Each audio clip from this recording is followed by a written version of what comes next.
Bismillahirrahmanirrahim. Assalamualaikum warahmatullahi wabarakatuh. Alhamdulillahirabbil alamin wa bihi nasta'inu ala umurid dunya waddin.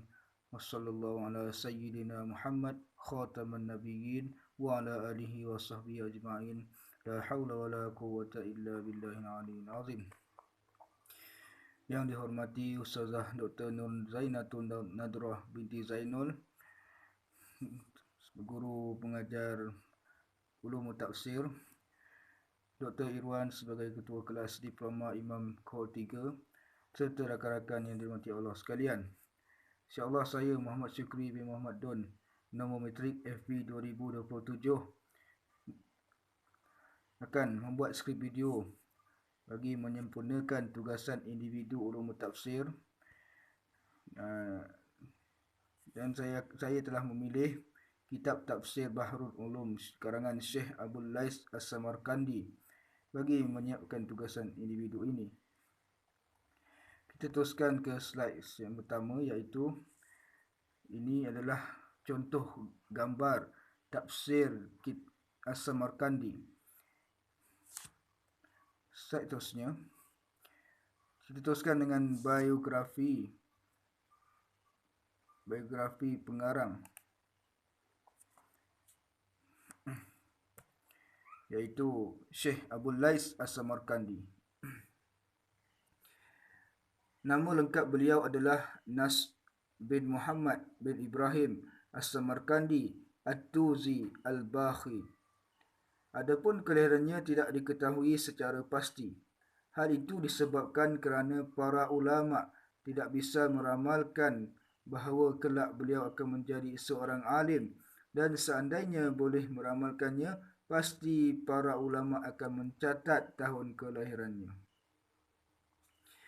Sebahagian ulama menuturkan bahawa tahun kelahiran beliau, yakni Abu Lais, diperkirakan pada tahun 301 dan hingga 310 Hijrah. Adapun tempat di mana beliau dilahirkan adalah Samarkand, yang merupakan salah satu kota dari Khurasan, sekarang masuk dalam daerah Uni Soviet. Ada pula mengatakan bahawa kota itu termasuk bahagian Arab. Samarkand merupakan kota yang besar beserta beberapa iklim di dalamnya. Kota ini juga menjadi kiblat para pelajar yang haus akan ilmu pengetahuan, kerana banyak dari fuqaha mutawatif yang pergi ke sana. Sehingga pada saat itu Samarkand menempati tempat tertinggi di antara negara-negara Islam dalam hal keilmuan. Seterusnya, Syekh Abdul Lais As-Samarkandi merupakan seorang ulama yang hidup pada abad ke-4 Hijrah. Menulis bahawa karya tafsir merupakan kebutuhan umat Islam dalam memahami Al-Quran. Syekh Abdul Lais Samarkandi telah menulis karya tafsir Al-Quran bernama Tafsir Bahrul Ulum, atau lebih dikenali masyarakat sebagai Tafsir As-Samarkandi. Tafsir Bahrul Ulum atau Tafsir Samarkandi merupakan tafsir menyeluruh 30 juzuk Al-Quran. Dalam tafsirnya, Al-Samarkandi banyak menukil pendapat dari mufassir sebelumnya maupun dari ahli bahasa. Beliau menyandarkan penukilannya segala yang berkaitan dengan asbabun nuzul, nasikh wal mansuh, dan qiraat dari ulama yang ahli di dalam bidangnya. Slide seterusnya ialah, saya terus ke metodologi atau manhaj atau kaedah penulisan kitab tafsir Bahrul Ulum. Dr. Husain Az-Zahabi mengatakan dalam bukunya menuturkan bahawasanya Abu Lais As-Samarkandi dalam mentafsirkan Al-Quran menggunakan bentuk tafsir bil ma'sur dari orang-orang yang terdahulu. Kemudian beliau mengemukakan beberapa riwayat dari sahabat, tabi'in dan orang-orang sesudah mereka. Beliau juga ketika menuturkan beberapa ucapan, yakni aqwal atau riwayat-riwayat yang bermacam-macam, tidaklah menyertainya dengan sebuah komentar ataupun mentarjih atas riwayat-riwayat tersebut. Beliau juga di dalam menafsirkan mengutip beberapa qiraat masyhurah, akan tetapi dengan secukupnya serta menuturkan pandangan ahli bahasa yakni ahlul lughah di dalam tafsirnya. Lalu beliau juga menafsirkan Al-Quran dengan Al-Quran ketika ditemukan ayat-ayatnya. Selain itu, beliau juga meriwayatkan beberapa kisah-kisah Israiliyat, tetapi hanya sedikit saja. Kemudian di dalam tafsir tersebut beliau banyak menuturkan kata qala ba'duluhum kadza. Akan tetapi beliau tidak menjelaskan siapakah badulum itu.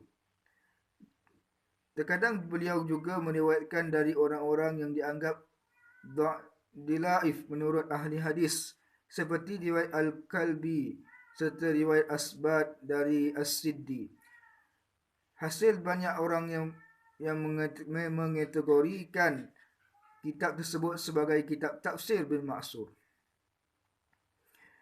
Adapun metod atau kaedah yang dipakai dalam penafsiran ini adalah kaedah tahlili, iaitu cara penyusunan tafsir sesuai dengan tartib mushaf mulai dari Al-Fatihah sampai An-Nas, serta menuturkan Makkiyah dan Madaniyah surat tersebut serta menuturkan pahaman kalimat dari segi bahasa dan menuturkan yang terkait hukum fikih secukupnya.